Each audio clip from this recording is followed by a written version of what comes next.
It's football under the F words, and I'm your host, Zach Lyons. We got Stoney Keeley across from me.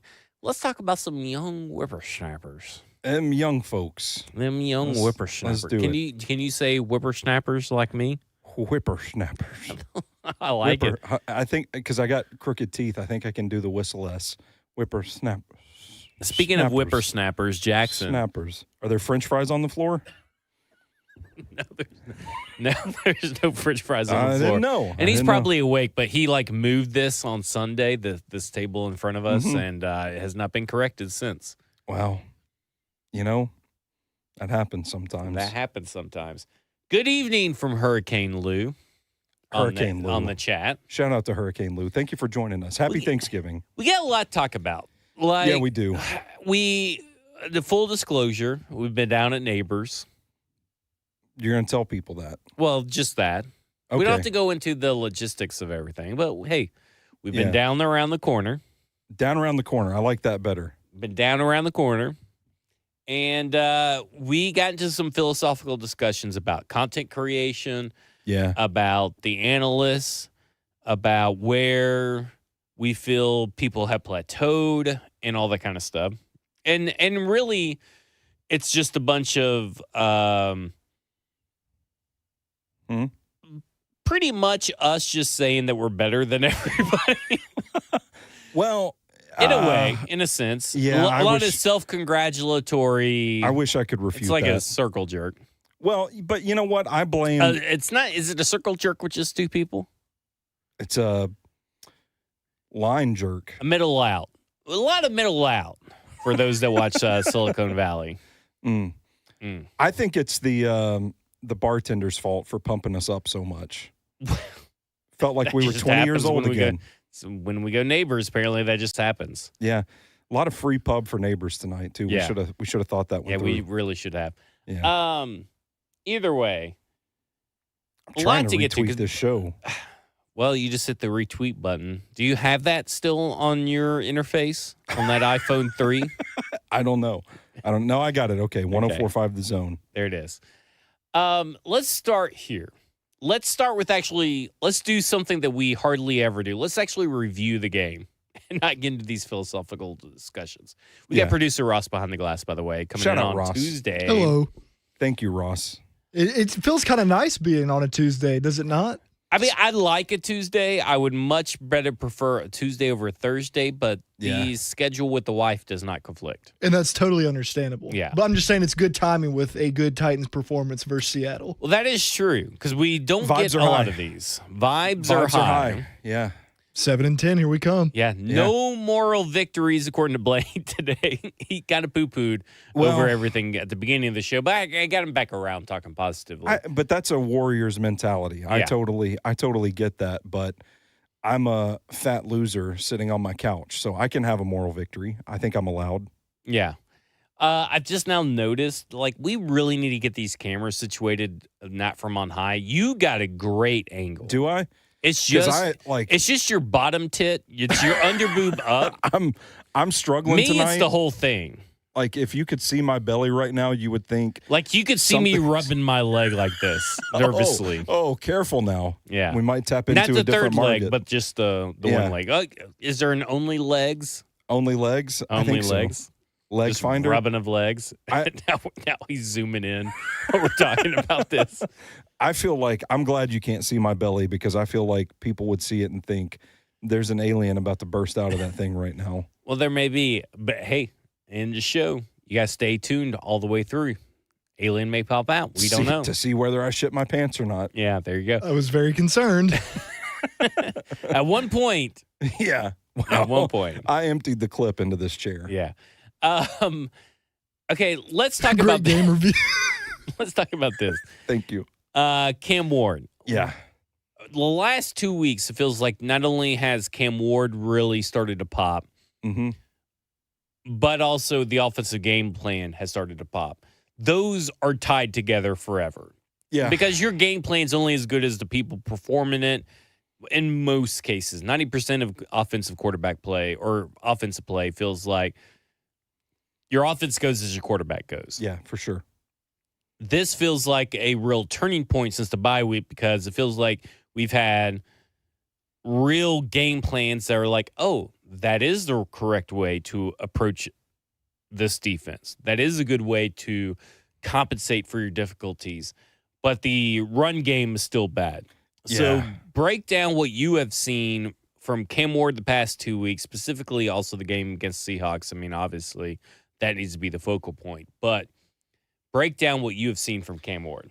I think it's a comfort level with him. I mean, it seems to me from an operational standpoint that he's getting far more comfortable running an NFL offense and just like the speed of the game. Things seem to be slowing down for him a little bit. And I think off of that is where you're starting to see some of the freelance and the creativity ability kind of come back into play. Like to me, it was a very good and balanced performance from Cam Ward on Sunday against a really good defense, mind you. I loved how in command in the moment and poised he was, but at the same time understanding like when to pull the trigger and make a play. And I think to me that is something that I was kind of starting to worry about with Cam a little bit, that he just looked a little rattled, looked a little unsure. And to start the season, it was like the training wheels were on. And to see him kind of blossom and kind of come into his own in that regard has been really cool. And I think a lot of that is the reason you saw more success on offense on Sunday. Yeah, I would agree. I think a couple of things you said there plays into our larger discussion coming up here shortly. But it feels like to me, this offense has started playing into the strength of, oh, we have a rookie quarterback. Yeah. Well, it's not to say that the offensive schemes or the offensive play callers in the past weren't calling plays with that in mind. They just weren't giving them all the tools or a cheat sheet, right? I do feel like, and by the way, I'm really thankful for you before we get too deep into the show. Hey, I'm thankful for you. I think that I would give Mike McCoy, Bo Hardigree credit for really opening up the playbook. One of the notes from rewatching the offensive tape is that it really felt like they are running more advanced concepts in the passing game than we were seeing to start the season. And so I would give them credit for really opening it up and doing some more different stuff with Cam. I think he's proven capable of doing it and executing it, but it starts with the play calling. It starts with the game planning. And I feel like they've done a good job of recognizing what he's ready for and leaning into it. And I give him credit for, they're just trying shit. They're throwing shit against the wall to see what sticks in recent weeks. I'm thankful for Ross. But Andy Pace on the F&M Bank Chat, Twitter, YouTube, Facebook Live, he goes, glad to finally catch y'all live. Welcome in, Andy. Hope you hit your parlays We actually have a couple of new people at this time slot. But he goes, they had way too much on Cam's plate to start the year for sure. And I think you view it kind of opposite that. Yeah. But I kind of view it with Andy as like, I feel like they've been able, bear with me here, they've been able to simplify the offense. And because they were able to simplify the offense, they were able to give Cam more mastery over the offense, if that makes sense. Okay. Do you get what I'm trying to say there? I think so. Good, because I'm thankful for you. I'm thankful for you, too. I felt like they were, early on in the season, I felt like they were really spamming the same passing concepts over and over. And I think... Is that simple, or is that... Well, I do think it's okay if... Because I think there's a good discussion here. So dang, you're stubborn. Yeah. Yeah, I would agree. I would agree with that. That's why we're thankful for Ross. That's why we're thankful for Ross. I think it's a case where we know these concepts are going to beat the coverage. So therefore it should be easier for Cam to, and I'm not, this is not sourced information. I get this. Speculating based off of the tape. It's like these concepts work against prevalent coverages in the NFL, so we're going to run a lot of these and give him favorable matchups for him to take. The problem was that you don't really have the horses for those things to execute at a high level. The offensive line was not protecting up to snuff. And so a lot of stuff was just blown up. And then it became kind of predictable. It felt like those first few weeks, defenses knew exactly how to play this offense because they weren't willing to take the training wheels off. And I think, to your point, we have heard Josh Norris, Hayden Winks, Nate Tice all call this offensive scheme bland. They didn't really say where that stopped, where that ended, if it had ended, but they just generalize it. Mm-hmm. And so I would kind of agree with that. This felt like kind of a bland offense at times, and maybe it still kind of does. But, last 2 weeks seems like even the first 3 weeks of Mike McCoy heading into the bye week, coming out of the bye week seems like a totally different offense to me.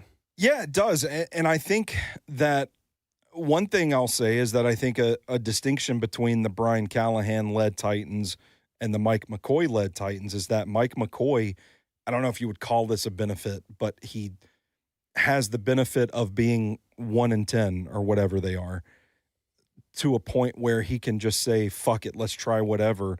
And I think at the beginning of the season, Brian Callahan was doing everything that he could to win games. Like we talked about his propensity for field goals. Like you got to protect Cam, protect the offense.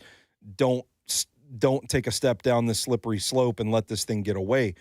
I think there was immensely more pressure on Brian Callahan to win games than there is on Mike McCoy. And I do think the benefit of that is that they can just say like, fuck it, let's run this Wildcat 4 times. We think it might work in this matchup. Maybe we'll get it. Doesn't work. All right, we don't try it at all the next week. Probably should have stopped that for the first one. But I get your point. You get my point. And watching this tape back against the Seahawks, it's I don't want to be dramatic or hyperbolic here, but it feels like an entirely different playbook. Like they're running stuff that we just didn't see weeks 1 through 5. And that's where I think the question becomes, okay, like we know, I know people talk a lot of shit. Yeah. We know Brian Callahan's a smart football guy. Yeah. I can't be convinced that he did not know what he was doing and suddenly Bo Hardigree and Mike McCoy do know what they're doing. Like I feel like there was a concerted effort to protect Cam and ease him into the NFL, and now you're getting to a point where you can just say, fuck it, let's go into the depths of the playbook and let's run a bunch of different stuff. They had an explosive to Chim DK in this game that they ran off of mesh, which we didn't see them run hardly at all early in the season. Cam Ward more of a fuck it quarterback in a good way? I know people are going to, but like I kind of like that. When you have such a restrictive attitude or restrictive approach to quarterback development or how you're going to call plays, that hasn't seemed as conducive to even Will Levis what the quarterback strengths are. Because even Will Levis, his improvisation skills are not good. They're like, I mean, he creates some disasters, but that's still the best element of what he's able to do, is able to play freely. Yeah. And maybe that is the best way to put it, is playing freely. And some quarterbacks excel at a high rate, and some quarterbacks are better at playing freely than they are playing within structure. And I feel like Cam Ward is that. I mean, I think no better example than the Xavier Estrepo 14-yard pass that he sees in the pocket. None of my guys are getting open. Yeah.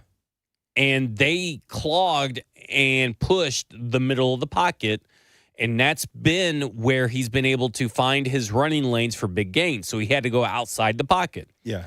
And as he goes outside the pocket and ruins J.C. Latham's perfect protection. Just want to throw that out there for those that may not know offensive line play. But he goes back out there, and his ability, which is one of the pros of what you saw about Cam Ward that makes him special, is his ability to create a play. Yeah. And the play wasn't working. He gets out, he creates a play, finds his comfort zone, his comfort target in Xavier Estrepo. And credit to Restrepo for being on the same page and seeing that's part of the reason why he's down. probably, I even said they should be playing a couple of weeks ago. But that freedom and that fluidity of playmaking is part of the reason why you don't want Cam Ward in such a restrictive, handcuffed, hand-holding kind of situation. Yeah. And I'm not saying that's what Brian Callahan was doing, but it's just like, that's not a Bo Hardegree play call where you can say, oh, Bo Hardegree is a great play call or anything, but he obviously felt comfortable within the play that was called to be able to go do that. It's almost like Mike McCoy and Bo Hardegree are just letting go of the wheel. Yeah. Like, let's just we'll dial this stuff up and let's just let Cam be Cam. And I am curious, like, the importance placed on just winning a game, like getting points, kicking the field goal, staying in the game, competitive. I do wonder, looking back, if maybe that does create a more tense environment where guys feel like, oh shit, like you're trying too hard to win the game, to protect the lead or get points on the board or something like that, that maybe the emphasis was placed on that too much. And the result was that everybody kind of tensed up. And now what you're seeing is a more comfortable Cam Ward, approaching Thanksgiving, 11 weeks into the season, just getting the reps, and now things are starting to click because it's a little more freeing. Well, just try some shit, in the quotations Hurricane Lou says, has been a complaint all the way back to Vrabel, and I think he's right. I think so too, yeah. Like, I think the Tennessee Titans have gotten so much into structure, they forgot that the NFL, I mean, like I said about Will Levis, is that Will Levis and Cam Ward are able to create stuff out of structure. Yes. Cam Ward specifically has proven it year after year after year. Will Levis totally different story. Again, he creates out of structure. Yeah. But I look at Cam Ward and I'm like, you cannot put so many restrictions and have him in his head so much, because it goes back to the footwork thing, right? And there is a tweet, a bookmark that we'll get into over the summer. But it's like, not every Drew Brees' footwork is not necessarily going to be the same as Cam Ward's footwork. Peyton Manning's footwork is not going to be the same. There is no one-size-fits-all footwork thing, because everybody has different launch angles, different power from their arms, different accuracy issues that they may face. So just because traditionally it's not right footwork doesn't mean that it's not easy. Thing just flung right into my chest. That's like a baby gorilla. What the? I don't know what's happening right now. Are you okay? I don't either. It's just like it's just drooping on me. That's what she said. Yeah, that's what she said. Okay, there we go. Went limp on you? It went limp on me. I mean, just like all of a sudden. But to the point of Hurricane Lou, it's just like some people don't recognize that you have some foster creativity. Yeah, and I think that's a thing about coaches in general, is like it feels like a lot of guys think like, oh no, this is gonna work. Just wait. If the guys execute this, it's gonna work. Let's keep trying. Let's keep plugging away. I feel like that's an attitude for a lot of guys, and I don't know. I mean, I kind of feel like, again, to come back to where they're at in the stage of this thing, like, you kind of have the luxury to just try some shit at this point. So, well, it's like motion, right? I mean, to me, there's even at 55% or whatever it is, they're still not using enough motion under McCoy. I'd be using motion every play. But they're using it a lot more than. But they're using it more than what they did under either previous iterations of the offense. And to me, they're getting closer to finding more 12 personnel. Yeah, like lead blocker, Corey Levin. Right. Like, and to Joseph brought up this point, he's like, yeah, but there's injuries. I'm go, yeah, but you look at it this way, they were still running 11 personnel at a high clip. They've had more injuries the last game and a half, but don't you want your coach to still adjust? And how many times have we not seen a Tennessee, not Callahan, but just a Tennessee Titans team not adjust to the personnel they have available? I mean, it's been dating back all the way to Jeff Fisher, bud. I was about to say, you're talking about decades, not years. So I think we got Todd Apple in the chat. I don't know if you noticed this, but they do and I think it's T_Manzana on our end, but I think that's Todd Apple. Did you just dox Todd Apple on live on the air? I don't know. That's what it says. He goes, how much has Tony Pollard fallen off? And I go, here's what I'm going to say. I would side with what Blaine said, and that Tony Pollard is not the issue. Tajay Spears is not the issue. This offensive line blocking is the issue. And you could point to Bill Callahan and say, he may not have been able to teach anybody how to pass block, but you have to remember this. Bill Callahan was in charge of blocking. Mm-hmm. He was in charge of the run game, run design, and the run scheme and calling the run plays. Yeah. That guy is gone. That guy who had almost full autonomy over the run design and run plays is gone. Yeah. It's fairly evident that your run game offensive coordinator is gone. I mean, and some of it is, and I agree with Coach Mack and what you said today as well in our bar chat, is that you got to win your one-on-ones, and nobody on this offensive line is winning their one-on-ones, especially Kevin Zeitler. Oh, gosh. Kevin Zeitler gets my blood boiling. I do think that there's something to be said for streamlining the run game and simplifying it, so to speak. And I do think that they are doing some things that are not as complicated as what Bill Callahan was running, and not as dependent on communication and matchups and checks and all that stuff. Like, Bill Callahan ran a scheme that some of their gap runs, like some of the moving parts where they'd like pull a guard and then pull a tight end, and they would bring a wide receiver in to kick out the end man at the line of scrimmage, is really creative stuff, but it was predicated on timing and sort of everything being executed perfectly. And it's like those plays that we saw every once in a while where they would rip off an explosive run, everything would fall into place and everything would be executed perfectly.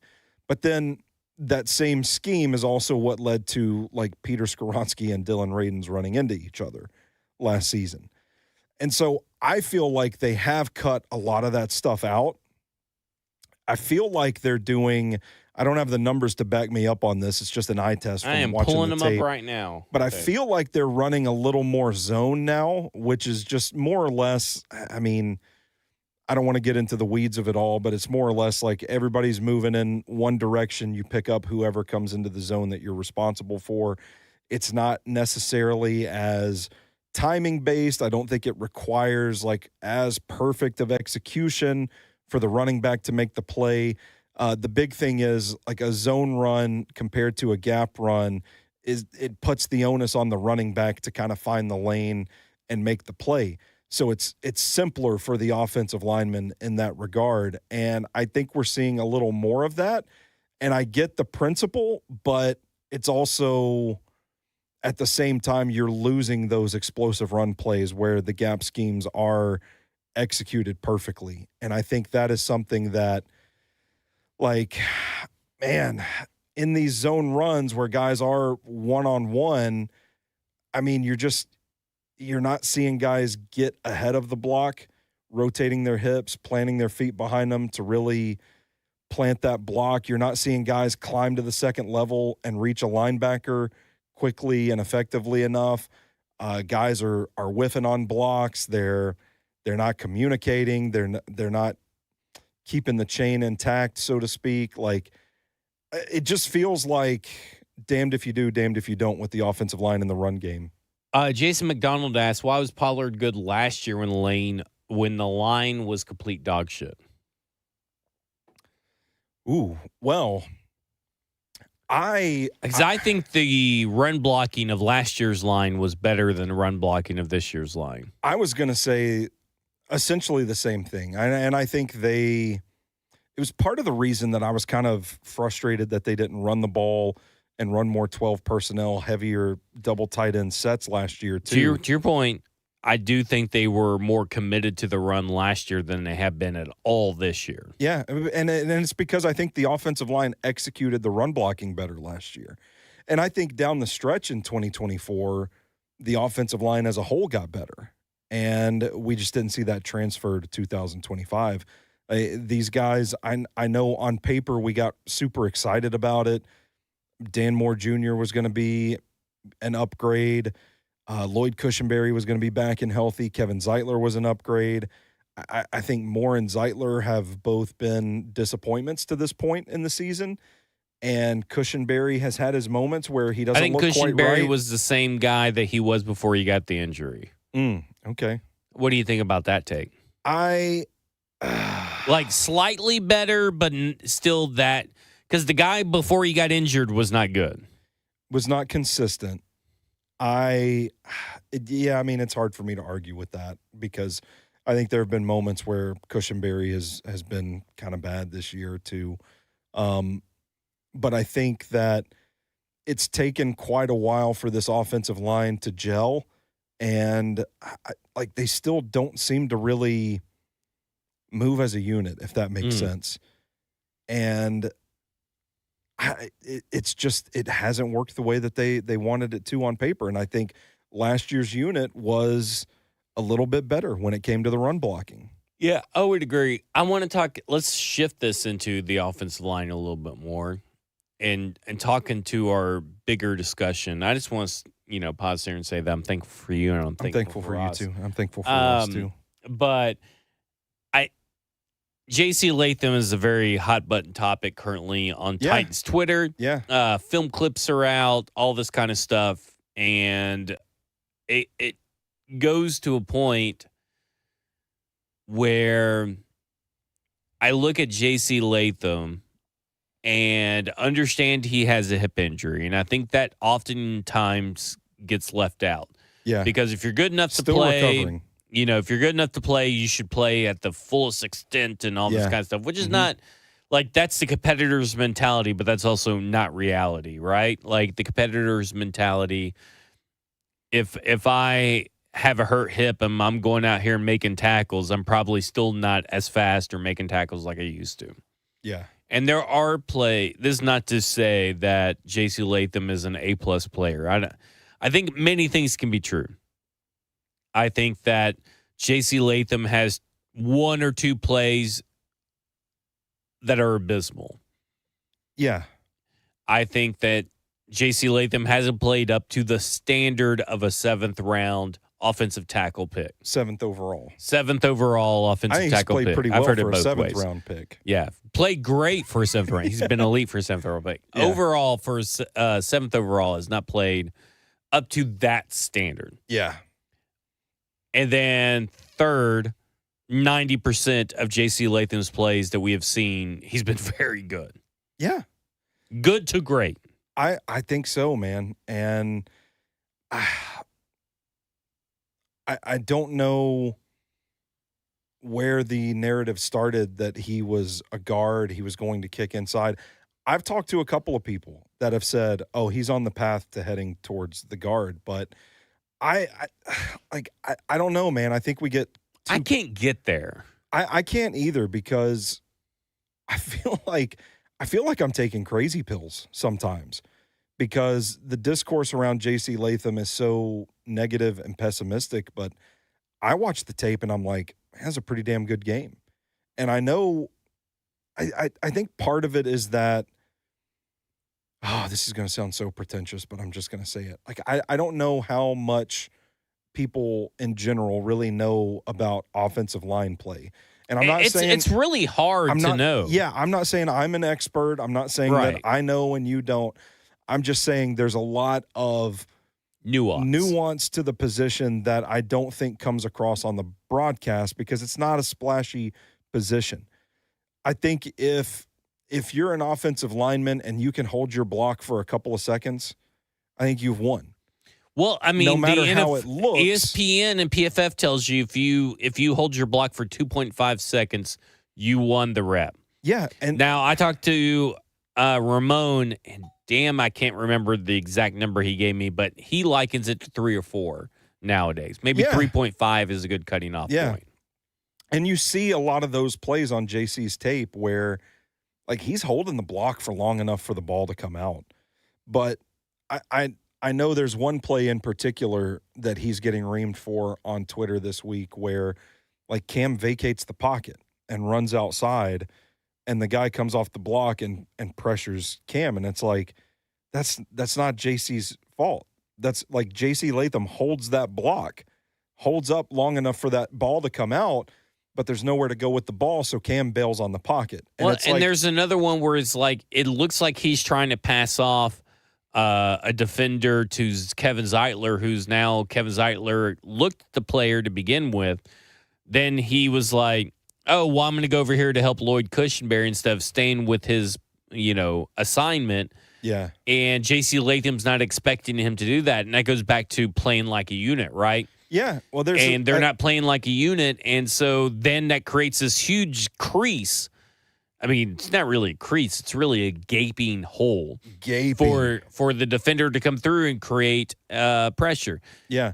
And it's like, okay, well, is that on J.C. Latham? Is that on Kevin Zeitler? Is that on the design? Is that how it's on its coach? There are clearly reps like DeMarcus Lawrence just bowling over J.C. Latham has made the rounds. And we take that one clip and say, well, he's been terrible. Yeah, and I just don't think that's fair to him. Like you're ignoring the 8 positive clips that you get out of him. I've been told that you are the offensive line expert. Don't sell yourself short, King. I don't want to be called an expert. I don't want to be. Sorry, Kyle Robinson's on Twitter's already told you that. Thank you, Kyle. I appreciate that. Hey, I really I'm thankful for you, and I'm thankful for us. I'm thankful for y'all. I'm thankful for Kyle too. I'm just thankful for everyone. But I'm a student of the game. I like to watch film and I like to learn why things are the way that they are. I watch JC Latham and I think like this is a pretty steady tackle in the NFL. I don't think guard. He's not elite. He's not elite, but he's not elite. But neither was Peter Skronsky until this year, it's going to get into a conversation we'll have here in a little bit. But there's another play in this game. Coach Wills is already trying to have the discussion because he's on the same wavelength as what us. He thinks JC's a tackle. No, about our future discussion. He's already trying to have the discussion about the future discussion. Yeah, okay. And I'm thankful for Coach Wills. I'm thankful for Coach Wills, too. There's another play in the game where it's a zone run. Everybody starts heading to the left. Well, the defensive lineman is cutting in, too, in between J.C. Latham and Kevin Zeitler. And I get that it's technically J.C. Latham's assignment to get to this guy. I think it's J.C.'s assignment to get to this guy. But, like, he's never been the bursty, like, athlete in space that can run guys down. And on these zone runs, like, you've got to get in front of the guy so that you can flip your hips and leverage against him to hold the block. That's what she said. And, like, I get that Kevin Zeitler's probably looking somewhere else and maybe it's not his assignment, but it's something that we've talked about with this offense before. It's like the feel to just make a play when you need to. Like Kevin Zeitler almost trips over the Seahawks defender that is getting into the gap to get to his block. JC can't get to him quite yet. And I'm watching the play thinking everybody's going to put that on JC Latham, but like, could Kevin Zeitler have not like thrown an elbow at that guy to slow him down to allow J.C. Latham to get to his guy, to his block? Like, and that's where I kind of get into like the nuance of the position where if you watch it on the surface, it might look like somebody fucked up, but in reality, there are a couple of different things that could have gone a different way. Somebody could have helped or something like that where it's probably a win for the tackle in that spot. And that's what I think it's frustrating to see so many people talk about J.C. Latham as if he's some sort of bust when, man, I'm not there yet. I'm not ready to say that.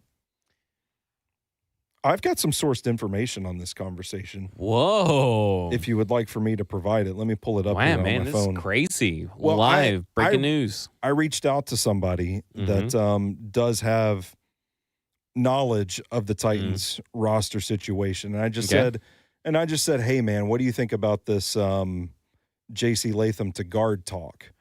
And the response to that was, I don't see why that's necessary.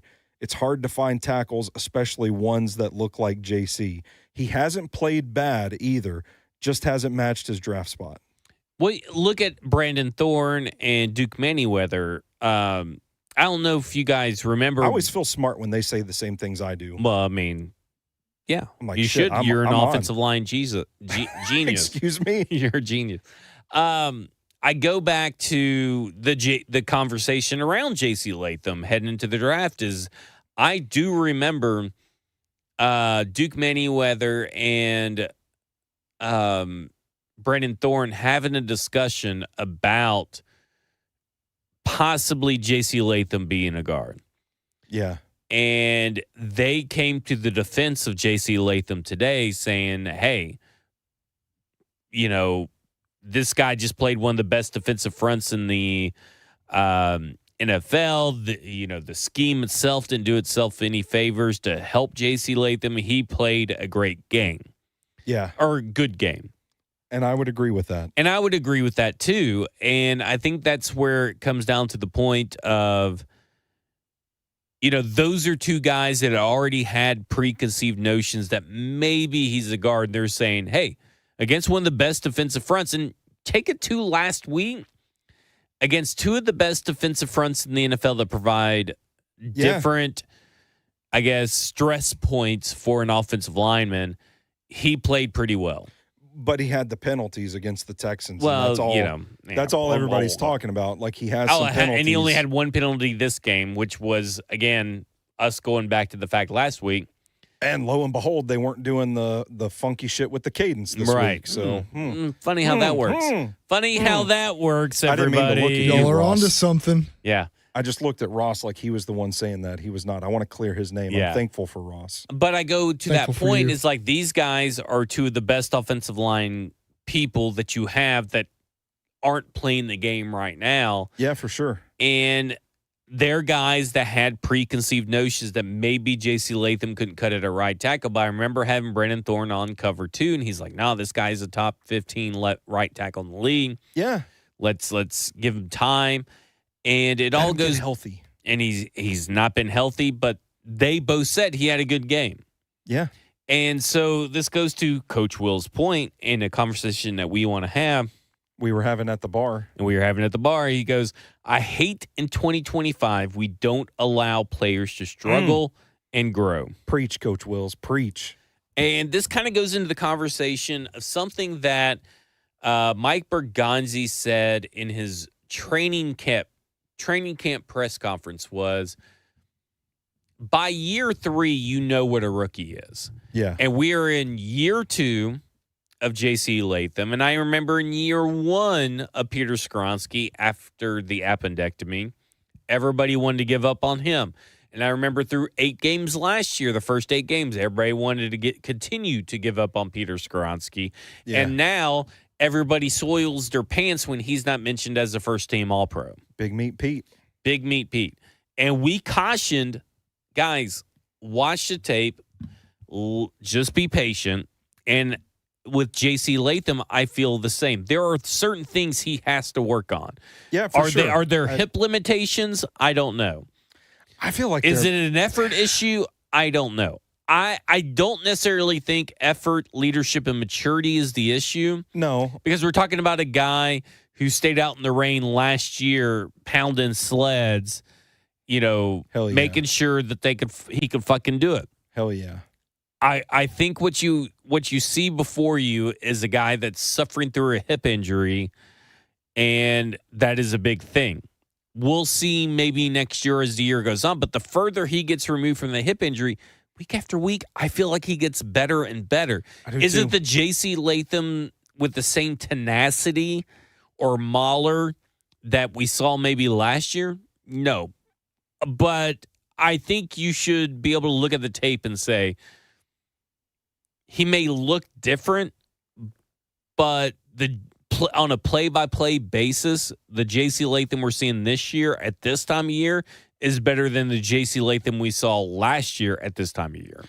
Yeah, and I still think you see those moments where like he eats a long arm or somebody tries to bull rush him and he just doesn't move. And it's like that's where you see the girth, the power come into play. I'm trying to find some of my notes that I Todd took. Apple is like blowing up the chat. We're getting to you, Todd Apple. He's like Well, I don't. He was like been throwing my comments into the abyss, saying the exact same thing for an hour. First off, we haven't been on for an hour, have we? No, not quite. I can't see my phone, Todd. Like I'm like I gotta have my glasses out. This is stuff we talked about before you, Todd. So you're just gonna have to understand that you just agree with us. Yeah, I mean Todd's not. Todd's on it. That's fine. We gotta consider the flow of the show here. But he does bring a point that I'm gonna throw out there. I don't know if I necessarily agree with it in a sense of he's calling this a redshirt year for J.C. Latham, but I look at it as it's just another year on the way to year 3. Yeah. The idea that these last 2 games have been less than stellar or subpar or below average doesn't vibe with the eye check. But I understand why fans would feed into that and think that because they see 1 sack on 1 play and they see DeMarcus Lawrence bowl over J.C. Latham like he hasn't bowled over like 50 other also, offensive was that tackles. the rep that he tripped on? He did. Yeah, that was he did bowl him over, but I mean like fucking Kevin Zeitler again. But at the same time, to your point, the offensive lineman everybody should be having under a microscope that is pissed off is fucking Kevin Zeitler. Yeah. And I understand maybe he's getting a pass because maybe he's not going to be here next year because he's only under a 1-year contract. But Kevin Zeitler sucks. I mean, I don't think the guard play is as like visible to people as tackle play. I Like, would agree with that too. I'm thankful for you, Ross. It's just I'm thankful for you, Zach. It's just easier to spot a tackle getting dusted as it is like a guard for the general fan. Whether the tackle is actually dusted or not, it's how it looks and how it's perceived. I think it was the tush push play. Yeah, where like Kevin Zeitler just completely doesn't hit anybody, just lunges forward. And he ends up on all fours out on the field with like having hit no one or driven nobody back. It's like, man, I feel like there are times like the play I described earlier where I'm like, brother, help J.C. Latham out. Like throw an elbow at this guy. Do something to slow this defensive tackle down so that J.C. can cinch his block in. There are times I'm watching the tape and like they want to run – like duo where you like combo block and then somebody climbs to pick up the linebacker. But he's not a 7th overall pick, and so yeah. But that's fair. what I'm saying is like it's to go back to the Coach Will's discussion we had at the bar is that we don't give time for anybody to develop, and to be honest, we have to adjust that thinking because player development, the college ranks is getting worse and worse, which means the gap between the college players entering into the NFL and the NFL players that they're coming into is far wider than what we're ever used to.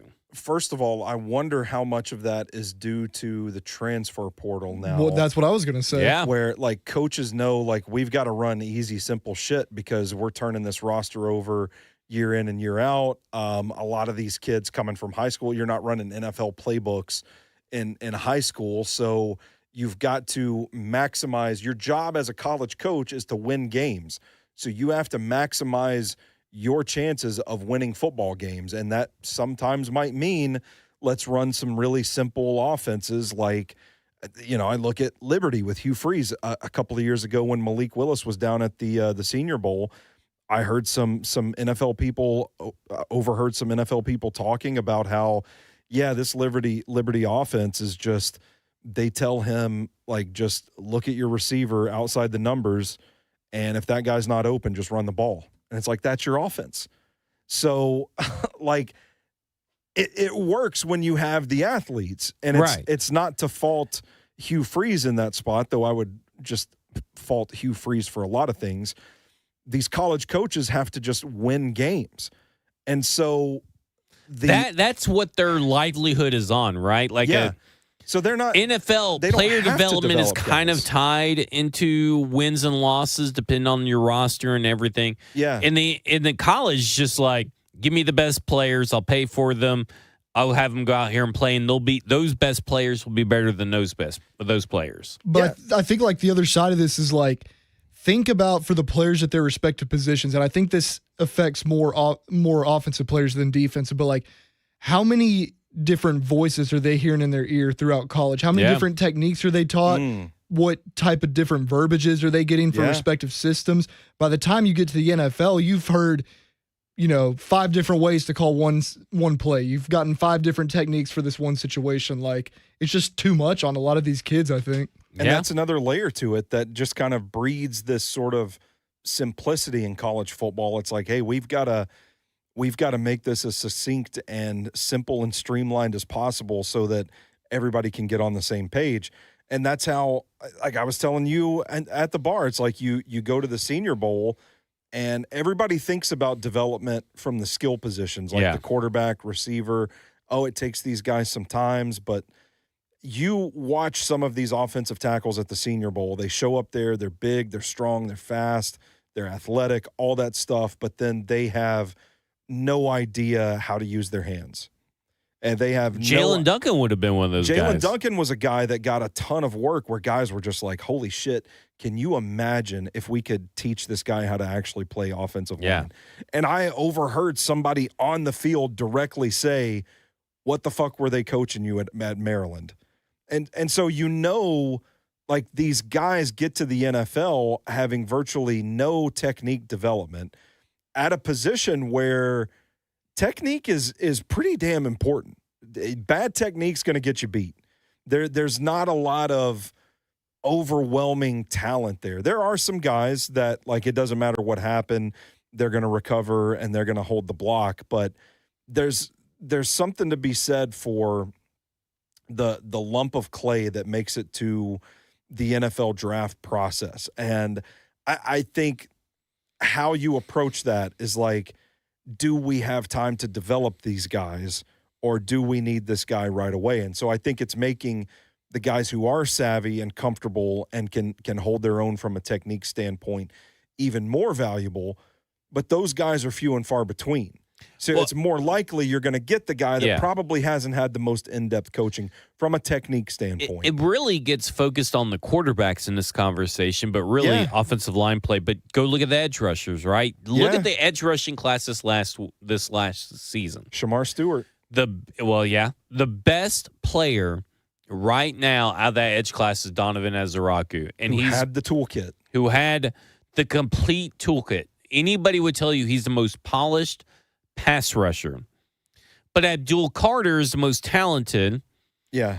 Donovan Ezeraku is the most polished. And most polished makes the more immediate impact. So you have to weigh, when you're a coaching staff, GM staff, or a fan base, can I wait 3 years for certain guys to just develop? Yeah. Because really, Abdul Carter should be making more of an impact than what he's doing right now. Travis Hunter should have made more of an impact. Sure. Because they had all the talent in the world. But it may be a situation where we have to start remembering the skill gap or the refinement gap. Yeah. Is so wide. And it's just going to continue to get wider. I mean, we're sitting here talking about, and a GM, Mike Bergonzi's talking about 3 years, you should know what your guy is. That may turn into 4 years in just a few short years. Yeah. Because there are going to be players that are just not refined. They didn't stick to a system to craft it. So they're having to own their craft. While simultaneously learning an entirely new system is not conducive to that. So, to me, I think the Rams do it right. They looked at guys who've been able to do that over various programs while escalating in competition. Yeah. And so they've been able to change schemes, change defensive coordinators, change play callers, change terminology, but also continually succeed in a step up in competition. Yeah. And so those guys are the guys you should target. The guys where there's a position change or something. Like, I don't know. I thought Donovan Ezeraku was a better prospect than Mykel Williams, but I understand why Mykel Williams, because he has all the traits. He went to Georgia. He got injured, but maybe his stuff is because of injury. Now he's already been injured. Like, Donovan Ezeraku was easily, to me, outside of Abdul Carter, the safest edge pick. But he's not the edge pick that we don't know what his ceiling is. Yeah. But maybe. Well, because he has like the physical limitations too. But maybe because he's already so refined and already knows how to refine his craft, maybe that gives you a leg up to even go even further because you're going to get there quicker than everybody else. Yeah. And it's a slippery slope because you wonder, like, okay, is there going to be a coaching staff that wants to eventually, are we going to start seeing some of the college offenses translating to the NFL? Is that how you bridge the gap? Or do people just need to be patient and allow these guys to develop? Because, I mean, to me, that's far more likely because if you start running college stuff in the NFL, I mean, you're still going to have your Brian Flores's and your Ravens defenses, stuff like that. That's just going to put these guys in blenders. But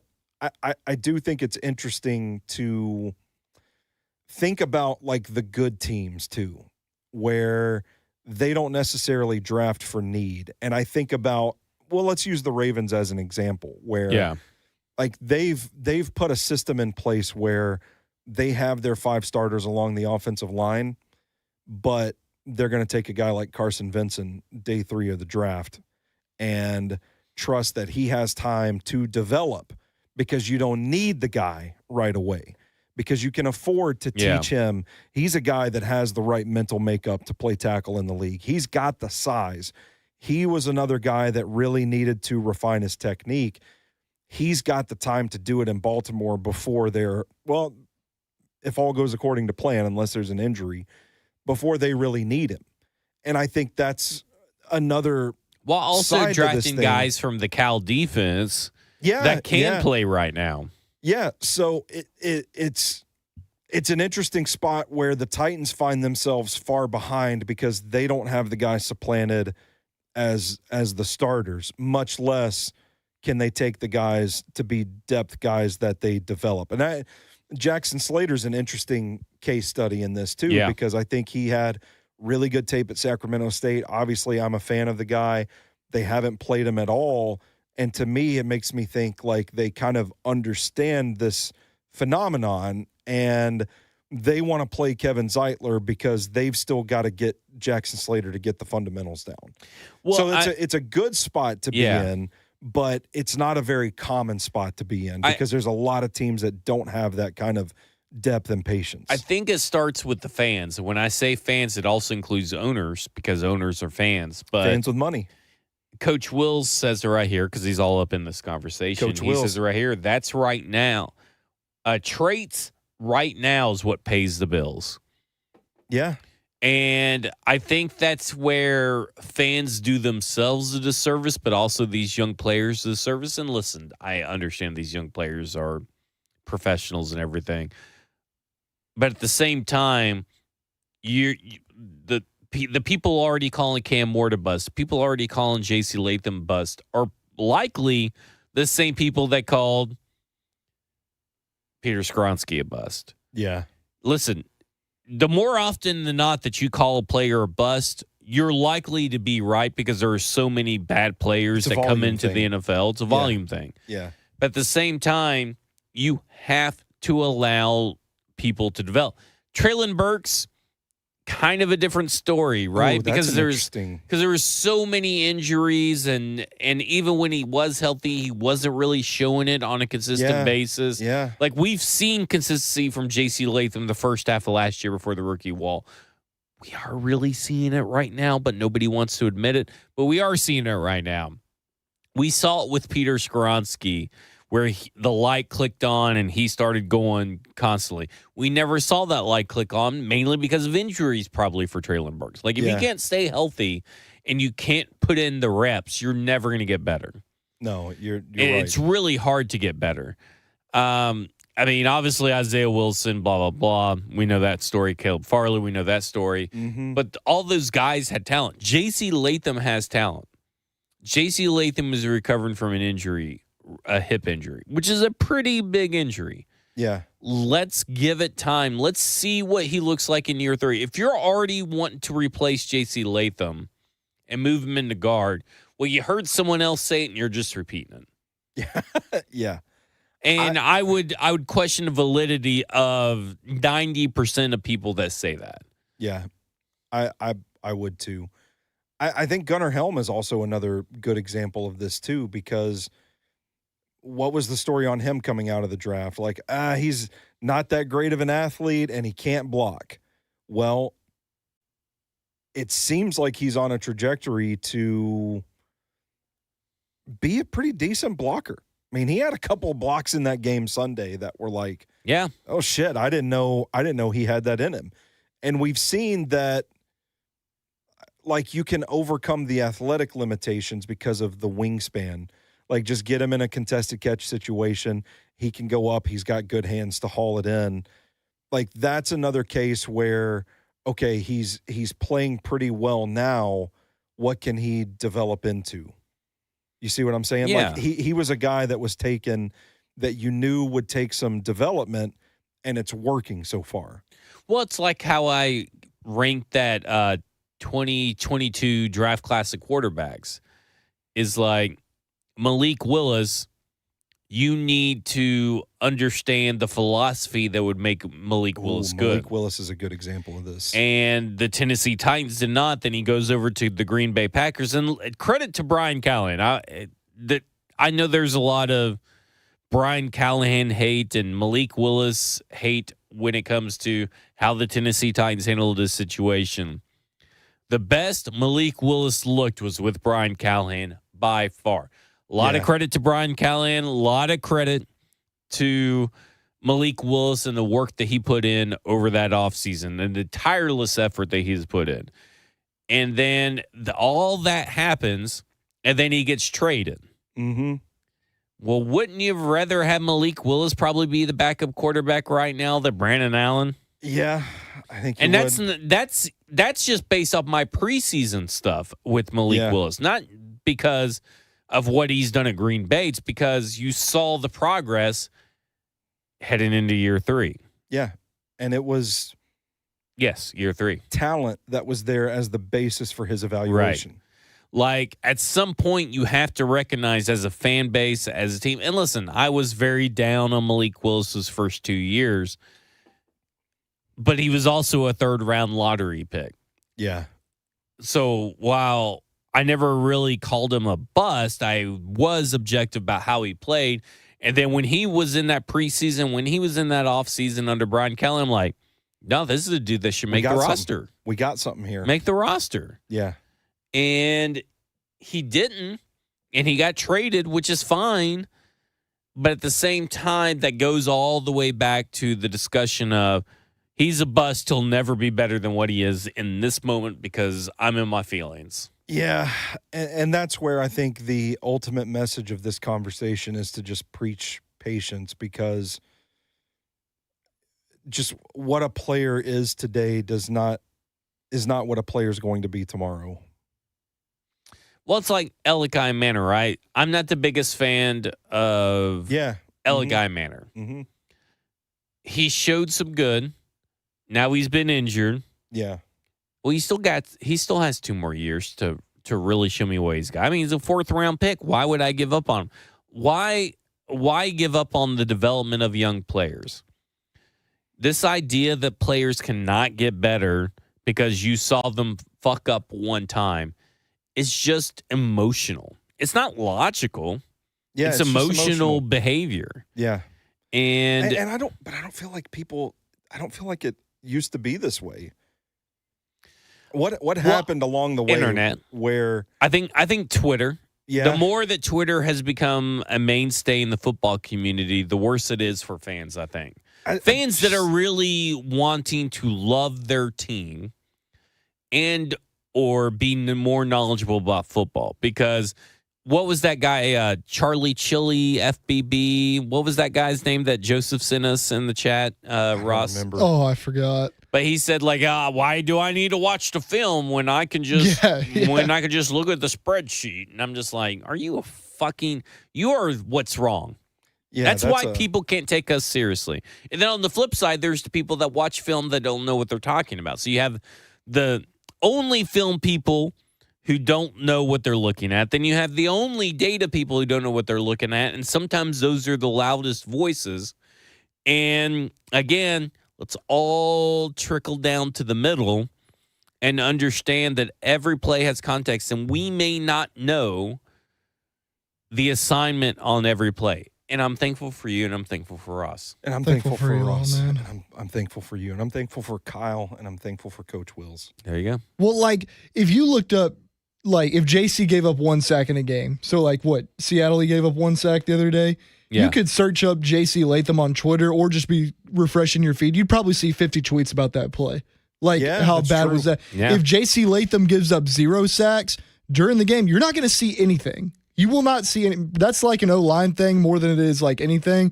But I think that's part of what you're saying about the Twitter talk is like, it's all just negative. That's what social media is. So if you're living in that world, in that bubble, you're going to think things are a lot worse than they actually are. Fair enough. Well, someone's going to put out a video clip, and then you're going to look at it and you go, well, I'll retweet it or I'll like it, and not know really if that clip is correct or not. Yeah. Because someone, just put it out. Like it could be, what is that? And how many football dingus or whatever, However many like the likes to reply ratio or whatever makes you think it's true, or something. It's not necessarily everything you see on the internet is not necessarily true. That's right. Can you believe it? So when you see my fat tits hanging off my body here, that's not or that true. Moose knuckle at Gatlinburg. Yeah, that moose knuckle in Gatlinburg. Photoshopped. I think you farted those things out before the show.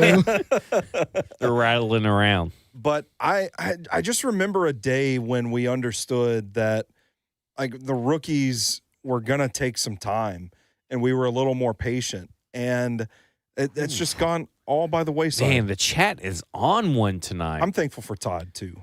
Yeah. Todd Apple's in there. They're on one in a good way. Who was it this time? Well, it's again going back to Coach Wills. Let's just Coach Wills, come sit on the couch. I know I'm here. probably missing a lot of good comments, but we're having a good in-depth discussion. But Coach Wills says, guys, let's be honest, blocking for Cam is way different than blocking for Levis and Rudolph. That is true. That is true. It's like we talked about earlier, the play that's making the rounds where the rusher detaches from J.C. Latham and goes after Cam. It's like, brother, how do you know that when your back's to the play that Cam's going to vacate that pocket? And hey, listen, when it's all said and done and you're setting and when it's all about setting an edge and you're down 25 pounds, it's going to take time. It's going to take time. That's from Todd Apple. On there. There you go, Todd. It was always going to now we're in a little bit of got any more people to dox while you're at it? Well, maybe. I will say this to Jason McDonald's point, devil's advocate. He says, we saw Malik Willis look horrible more than we saw him be competent. Remember Vrabel benching him when he refused to pass the ball? He looked really rough. And I get it. But it also goes back to the year 3 thing. Like, he obviously took a year 3 jump in maybe a system that fit him better. Or maybe coaches that gave him a better game plan, or maybe he had an off-season coach that gave him a better game plan. Some guys just need more development. But I do agree with the statements that, like, we got exposed to the worst of Malik Willis early and way too often. Yeah, well, he had to play because of early injuries too. Yeah. And that's really roster management more than anything. Yeah, absolutely. It's taking a developmental prospect as a 3rd-round pick to be your backup. Hurricane Lou says, surely the adults still realize that development takes time. Well, Hurricane Lou, let me tell you, unless the age of adults has increased to you have to be at least 50 years old, probably not. I'm thankful for Hurricane Lou, too. You're thankful for She's Hurricane the Lou. best. Hey, I'm thankful for Buston. I'm thankful for Buston, too. Hope Fatherhood is treating Buston well. I'm thankful for Little Buston. That's right. Who else is in the chat that we're thankful for? Dixie says, negativity gets clicks whether they are good or bad. someone is going to reply with their opinion. And I think that's probably the problem. Yeah. Too many people with opinions. I think this team, it's in a tough spot to swallow because you want wins because this team's been bad for 3 years now, but the team is built on guys that need to develop. Yeah. So it's but they can develop quickly. Well, they can, yeah. Yeah, and I think these last 6 games of the 2025 season are going to be really fun to watch because of the young guys. And Cedric Gray's a case that we haven't even brought up in this as well, but like let that man develop and look what he's become. But he did it in 1 year. Yeah, so with very limited defensive steps. To think about these young guys, it might not lead to wins, but they're getting valuable experience. And if you can parlay this draft class into another good one in 2026, maybe that's the key to finally turning this thing around. But I don't think it's going to happen overnight where it's frustrating because people call for change and J.C. Latham's a bust and Cam Ward's a bust and all this stuff. And like you ultimately, I get that the desire is you want to win games, but if you want to win games, the answer is player development. And if you're not at a point where you're like the Ravens or the Steelers or the Packers where one guy can leave and the next guy just steps right up and takes a spot and you keep the engine running that way. If you're not in that spot, it's going to take some time to get to that spot. And I think that's where I would tamper expectations a little bit and just say, let's all just chill. Yeah, I would look at it like this, too, in the sense of look at Marcus Harris, Kevin Winston Jr. on defense. Played well on Kevin Sunday. Winston Jr., who's also Amani Hooker, according to Jackson. Is that right? Oh, where is Jackson? I'm thankful for Jackson, too. Yeah, I'm thankful for Jackson. I'm thankful for James Neeson in the chat. James is here. I'm thankful for James. In the chat. Yeah. But, like, Marcus Harris almost had a pick six. Probably should have had a pick six. It would have been a pick six if who was the receiver? Kenny Walker, I thought it was, right? Yeah, well, I think it was the running back, right? Yeah, I think it was Kenny. Yeah, Kenneth Walker III basically gets a pass breakup on that play because if not, Marcus Harris is gone. But, like, we talk about those two guys, and Dixie in the chat says something I was going to go to. Really wish Femi could be playing right now. And I kind of joked this morning. I don't know what prompted it. I don't know what I was listening to or watching or reading. And I was like, I kind of forgot Femi was supposed to be on this team. Well, we were talking on Talkback on Sunday about like the edge rushing group and whether they should keep Arden Key or not. And we're like, oh, what about, you keep Arden Key, you draft a guy high, maybe Jalen Harrell continues to develop, and maybe you re-sign Jihad Speaking Ward of which, too. I don't remember seeing Jalen Harrell this week. He was out there. I mean, but I just don't remember seeing him make the impact they was last couple weeks. Yeah, but then it just kind of dawned on us like, oh, yeah, Femi Oladejo's on this team. Yeah, but to the point of if Femi Oladejo is the only guy that does not really work out, or maybe it's Femi Oladejo and Jackson Slater. Yeah. Does not work out into long-time viable starters. It's such a good base to work with. It is, still. And you got these players that can also show the next incoming group of players how to practice. And no, that's we the get vision. here at 5 a.m. That's the vision. Like, we get here at 5 a.m., we watch film. We get here at 5 a.m., we throw the ball. We get here at 5 a.m., we work out. We get here at 5 a.m. And then that trickles. It continues to build that intangible buzzword, locker room, culture, and all that kind of stuff that you're looking for. The vibes are high. And for me, I look at this draft class, and I've been very critical of certain things, but I have to give you props. Me? You nailed it with Chimere DK. Me? Yeah. Oh, yeah. You nailed it. I liked Chimere DK at Senior Bowl. Chimere DK at 4th round. I think I let the consensus mock draft board kind of skew my thoughts. What's Jalen Royals up to now? Because that's who the conversation was. Is like he's still on the board, and he has some lame guy named Marcus throwing him the ball. Does he? I thought he had some lame guy named Patrick throwing him the ball. Oh, wait a minute. Am I confusing my Jalen's? Yeah, there were a million Jalen Lane. Jalen's. Did Jalen Lane? Jalen Lane's in Washington. Shit. Yeah, Jalen Royals is in Kansas City. I don't even know if he made the team. Yeah, he had some Muppet throwing him a ball there. Yeah, I like the DK pick, and I wish I could say I saw this coming. I think in my mind, this was kind of the ceiling for Chimere DK. I didn't think he would hit this in his rookie year. Well, he hit in his rookie year. Does that really mean it's the ceiling? Hey, touche. Maybe because I was wrong. you know what he's been doing? He's been preparing all off season, this last off season for pro days, combines, all that stuff that doesn't really play into football. Is it really the ceiling? Because I know that we haven't talked about Xavier Restrepo yet, who got his gloves retired in Canton. They're on display in Canton after one game. He loved that line and cover too, by the way. Did he?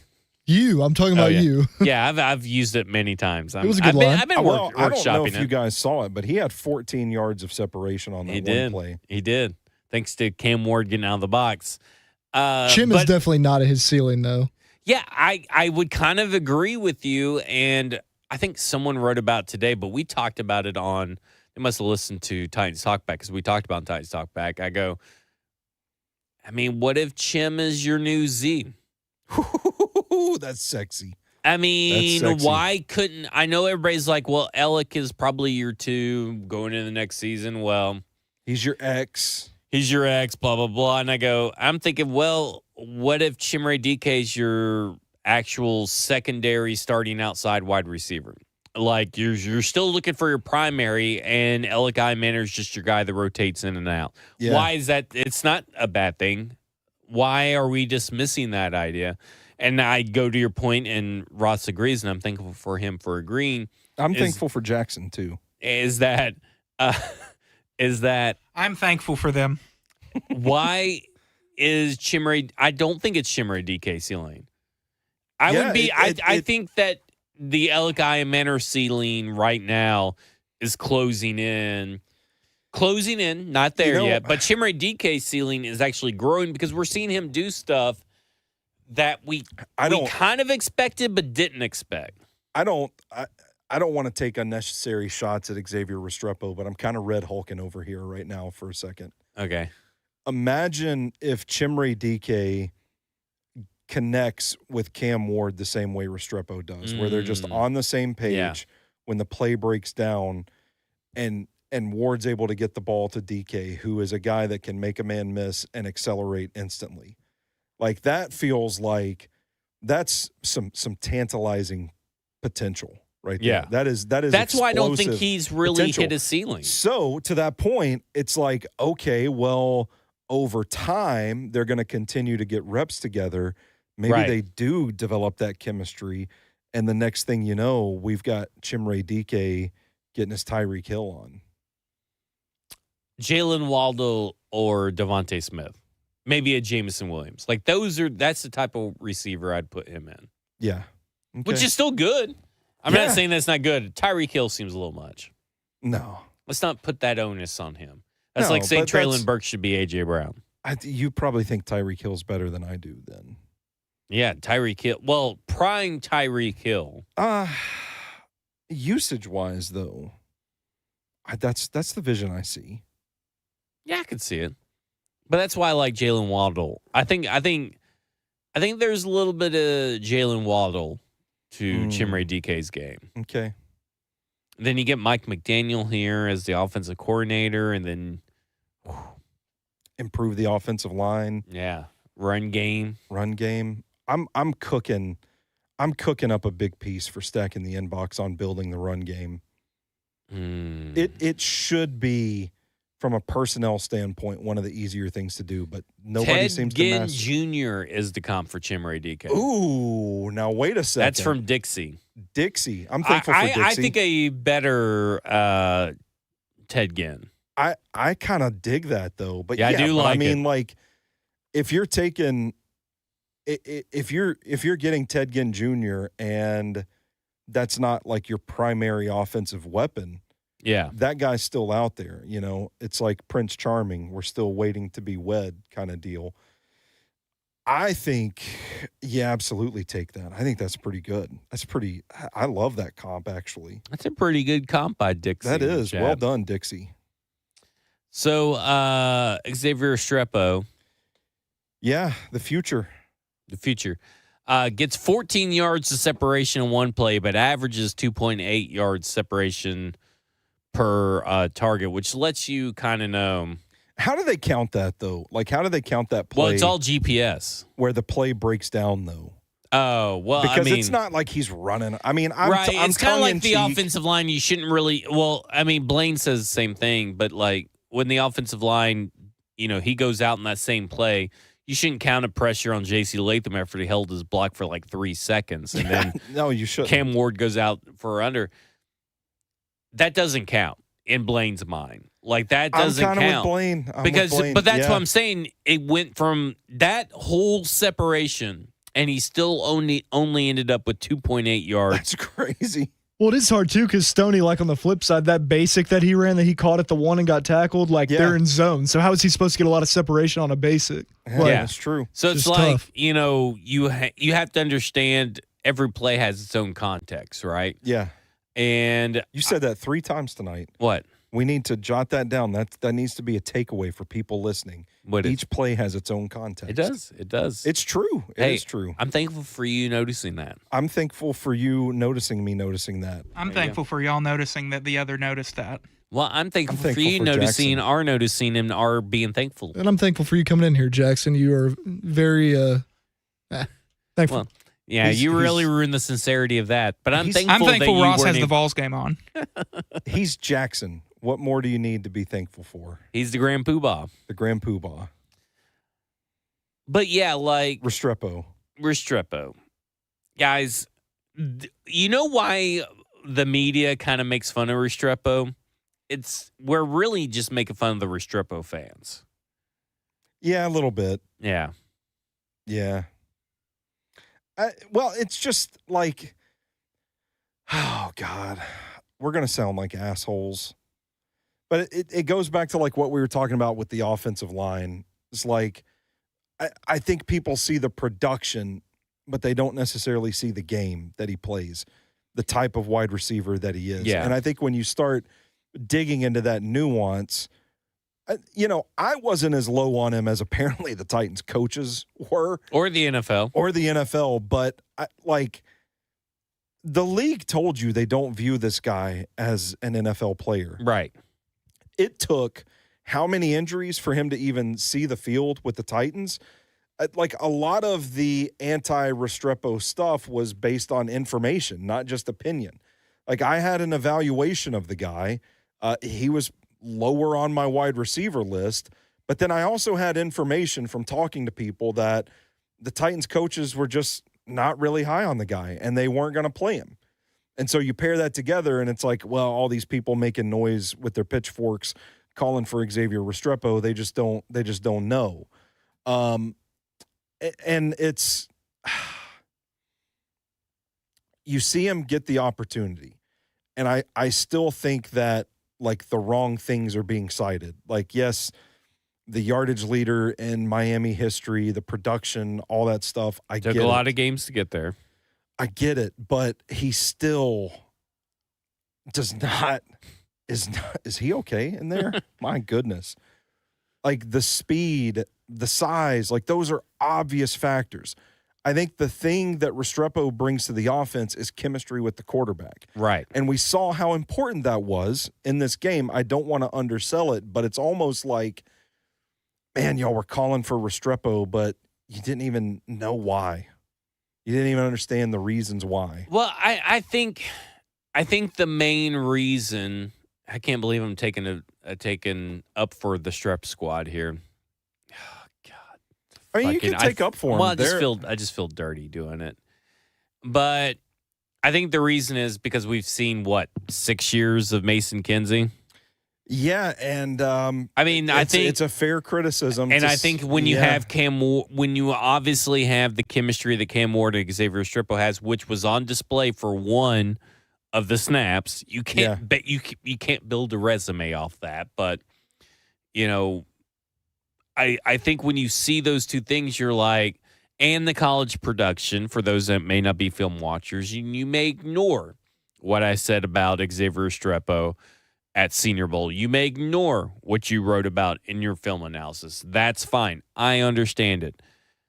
But I also understand where they're coming from in the sense of, well, he's better than Mason Kinsey. Or we've got to find, like, we know what Mason Kinsey is. That too. Why not find out what Xavier Restrepo is? And I did say that, a couple weeks ago on Titans Talkback. Is like, what's the harm in just going ahead and throwing in Xavier Restrepo at this point? Evaluate the roster. But you also have to understand there's roster math, right? Like, you can only have a certain number of people on your roster. You can only have a certain number of people active on game day. And most of those people on the back end have to do double duty. And the only reason Xavier Restrepo was called up is because Elikai Manor went down. Yeah. I mean, that is your direct connection because Bryce Oliver went down. Calvin Ridley's been down. He's never been brought up. But Elikai Manor goes down. That tells you that they needed him on offense, not on special teams. Yes. And that was the key. So the key now becomes we saw something in Xavier Restrepo. He had moments. C- game. He had moments. Would you say? Well, I mean, 2.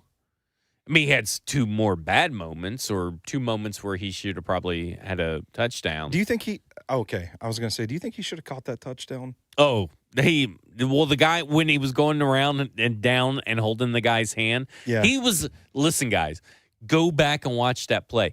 They interlocked fingers and held hands on the way down, that defender. It was very, very sweet. He was a victim of a good veteran play was that Witherspoon or who was that? I mean, Witherspoon's a 1-year vet, if we want to call that a good veteran play, but I don't know. We'll buy a good cornerback play. Good cornerback. He should have caught it. Blaine even said he should have caught it. Yeah, I watched it back and thought, oh man. But I mean, he held. But you guys. It was the most precious thing. It was so cute. Adorable. It was very cute. They held fucking hands. Like, there's just no way around it. I mean, but listen. Like, he still just, and I hate to sound like, Stillman from 440, but sometimes Stillman gets right. 2 catches for 26 yards. I know. And that's where I'm like, oh, this is not exactly vindication for the Strep squad. It's not exactly a victory They think lap. it is. I mean, there was a fucking article written out.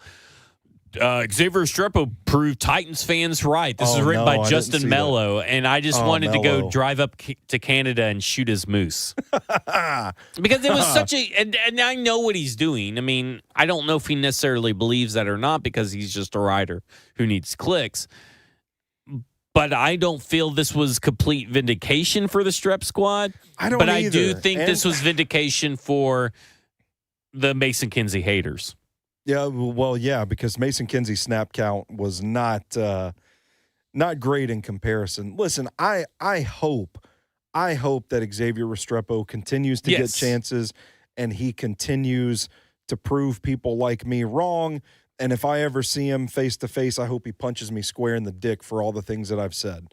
That's all well and good. I don't know. But He's just saying, kind of like country strong, it feels like. Like, he may just plow through your chode taint area and just come out the other your butthole side. Was that what that was at the start? Yeah, that may have been. That may have been Xavier Restrepo just punching him through it. After being in the hospital with a swollen left nut, they've replaced everything down there with titanium. So I'm good. It'll just.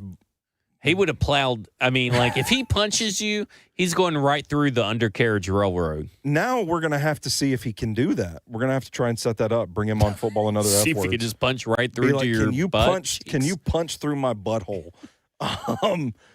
I hope he goes on to have an excellent career. But I just don't think that this one game is enough. Like, I'm trying so hard not to laugh. Like, we're doing all this over 2 catches, 26 yards. I don't know. Kieran wants to watch Restrepo just shit on people.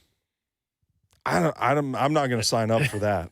Well, I don't know. You may not have a choice, according to Kieran. He says, I'm here for Restrepo just shitting on every one of our media members. Well, just I guess we're media members. Like, just, oh, man. I love that media gets blamed. Here's my favorite thing. We're telling you what the actions and the words of the coaching staff is telling us. I was just about to say, like most people in the media are basing their claims parroting off of information that they have. Oh, definitely Prochet over Restrepo right now. I do have a soft spot for Restrepo. Oh, I mean, like I don't think anybody's rooting. I think when fans hear that, they think that fans or that media members are rooting against Restrepo. And it's not a we're right, you're wrong thing. It's a you're calling for this guy, and we are telling you repeatedly the coaching staff does not want to play him. Yeah, that's what they're saying. And they we have to kind of take, and we also have to take into account that 32 NFL teams decided not to draft him.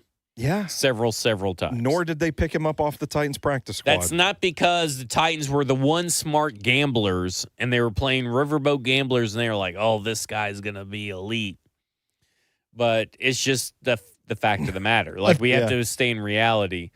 Man, I was going to go somewhere. I think the only where I would differ from you guys with that right now, and it's not by a large margin, but is that like if it were down to who plays between Strep, Kinsey, and Prochet, I would take Restrepo instead of Prochet. Ooh, I would take Prochet. I would take Prochet too. Prochet's catching those bombs 3 for 3. Prochet had a good game, and then they here's the thing though.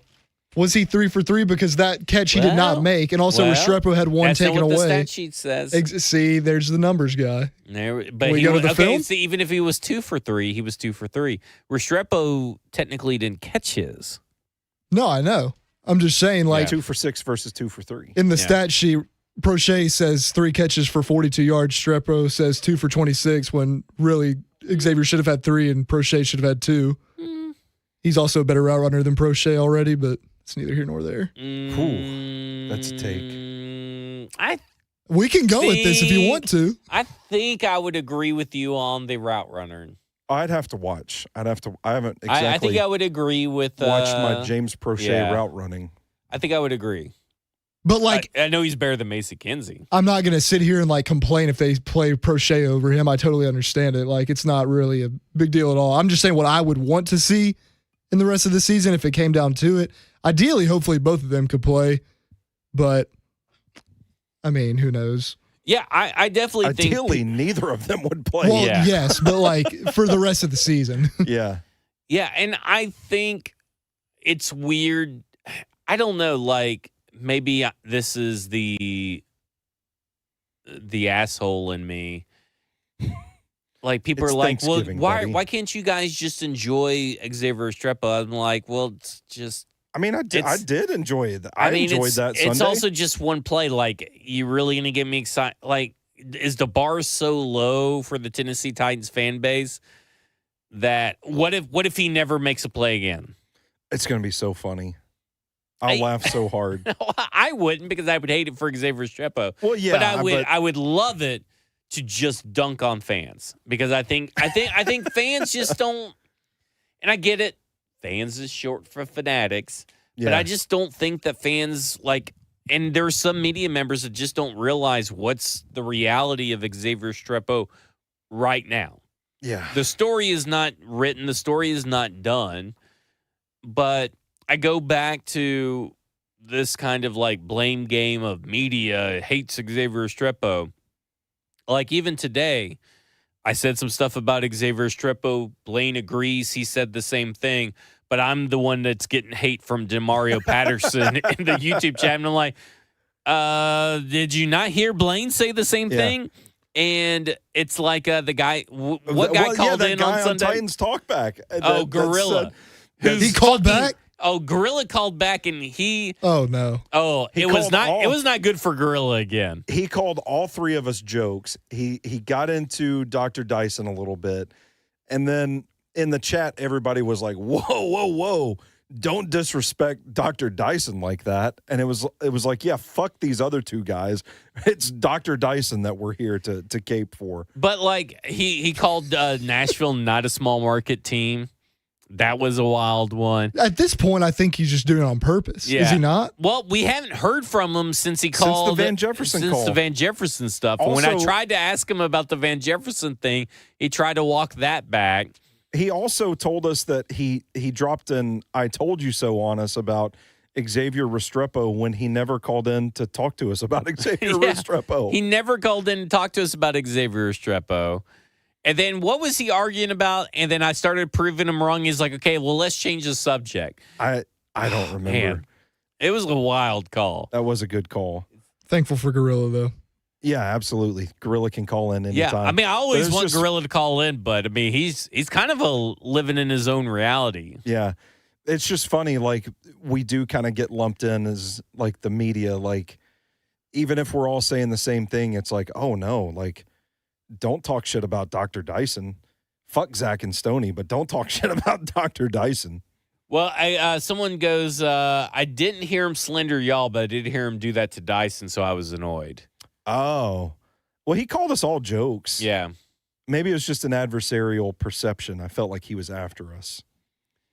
That guy was a dumbass that couldn't admit his takes sucked. That's from Adam Pace or Andy Pace. Andy Pace has become a good addition. Andy, welcome in. Happy Thanksgiving. I'm thankful for you. Bustin' Diamond says it's F Gorilla forever. And you know what? I'll have to disagree. I'm thankful for Gorilla. Yeah, Not this week, Bustin'. I don't want it to be F Gorilla. Gorilla can call in anytime. That was fun. It was fun, especially when he was like trying to use population as the reason why it's not a small market team. And you could just see my face. I'm like, I don't think you know what that means, bud.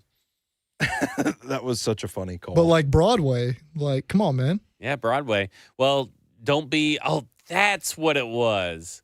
What? I was talking to Blaine and Ross today, and I was like, Moose Johnston and Kevin Kugler. the Cougs sucked. And they were just so critical of everything. And they were so negative. And I forgot that it was the producer thing, too. Like, they fucking just shat all over the producer for going out and doing his job on Broadway.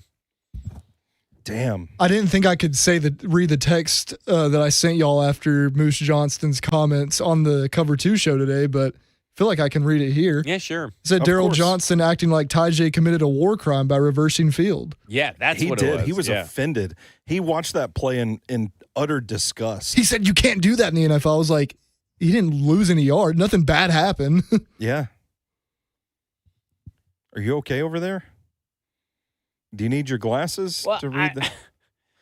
Robert Baker says, I'm going to read this word for word, so maybe you guys can help, okay? Okay, so Ross, are you paying attention? I can see the chat, yes. A big trade the Titans just made. They send negative Titans fans to other teams in returns for fans that will support the Titans wholeheartedly. Best trade ever. I'm with it, Robert. Let's get some good supportive fans in here. Am I the dumb one? I do not understand what is he's I think the just made is throwing me off here. They're sending all the negative fans to other teams. In return, they're going to get fans that will support them. Yeah. I'm with you, Robert. I'm thankful for you. I'm not going to lie. I had no idea what he was saying there. Thank you for that, Stoney. I'm thankful for Ed Henry. We haven't even mentioned Ed Henry tonight. He's in the chat now. Well, Ed Henry said that you're carrying the water for basting the turkey. For what now? For Brian Callahan's turkey. You're going to baste his turkey? I'm going to baste Brian Callahan's turkey. That's right. That's what he's thankful for. That's right. You being an excellent Brian Callahan turkey baster. I do carry Brian Callahan's water every week. You do? Yeah. He's a nice guy. He's a ball knower, too. It's my I have nothing really else to talk about, and I'm feel checking like the chat for something. I had something. Oh, yes. Oh, shit. I just about completely forgot this. I'm going to indulge the strep. You're going to indulge the strep squad a little bit. Your microphone battery? I can hear myself. Can you hear? Can you hear Stoney at all? I cannot. Did you just turn it off? I can faintly hear it through your mic.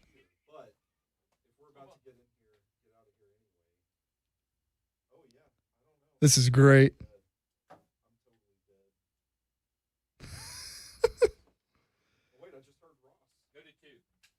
Zach, you can't just stop talking. This is a Stoney and Ross show now. Oh, hold on, this died.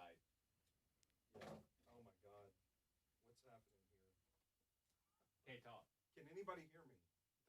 Can you hear me now? Can't hear you. What has happened? I don't know what's going on. What has happened? Can I?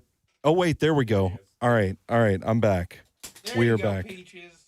I don't know what off the rails. That's gonna be Strep Squad. Here's a little nugget for you. Give it to him. Give him that nug. It's 4th and 5. There's 1:56 left in the game. Tyjae Spears converts the 4th down, and he's on the ground a little too long. Maybe even thinks about celebrating. Here comes Xavier Restrepo. Grabs him by the shoulder. Tells him, get up. We got to go. Not only is he almost catching touchdowns, not only is he registering 26 yards on offense, but he has the situational wherewithal to go out there after a conversion and say, hey, the clock's running. The clock's running, Tyjae. We got to get back in this huddle and run another play. It's a gamer. Is this fan fiction or did this That's actually a gamer. happen? No, that actually happened. 4th and 5, 1:56 How left do in you the game. know that's what he said?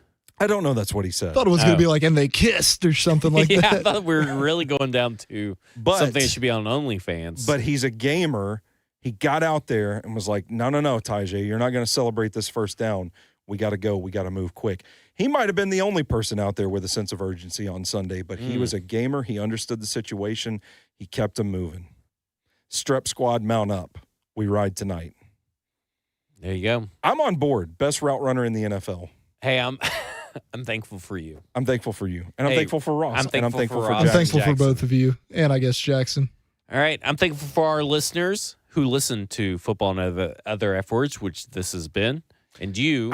Hey, hang on. I Okay. do want to say, like, I really am thankful to be here at You're going to get 104.5 all The Zone. sappy. No. I'm not going to get too sappy. I just want to say, like, getting recognized in the grocery store in front of my mother, who doesn't know what the fuck a podcast is or what I do with my life, is pretty cool for somebody to walk up and say, hey, I really like your show. I watch every week. And I'm afforded Was that it opportunity. the same guy who said he liked you on Football and Other F Words, but failed to acknowledge that I was also on it? I don't. I mean, he didn't tell me his name. He just walked up, and I was trying to buy something. I was with my mother, and she was like, all smiling, like, "Oh, that guy recognized you from your show." That's not how my mother talks. I don't know why I did that voice, but I'm grateful to be here to continue this work, to learn more about this football team, and share what I learned with you guys, and talk to smart people like you guys. I'm thankful for getting the opportunity to be here. I'm thankful to chat with all of the people in our chat that talk to us, and I just want to wish everybody a really happy Thanksgiving. There you go. This has been Football and Other F Words, and you have just been effed. I didn't shit my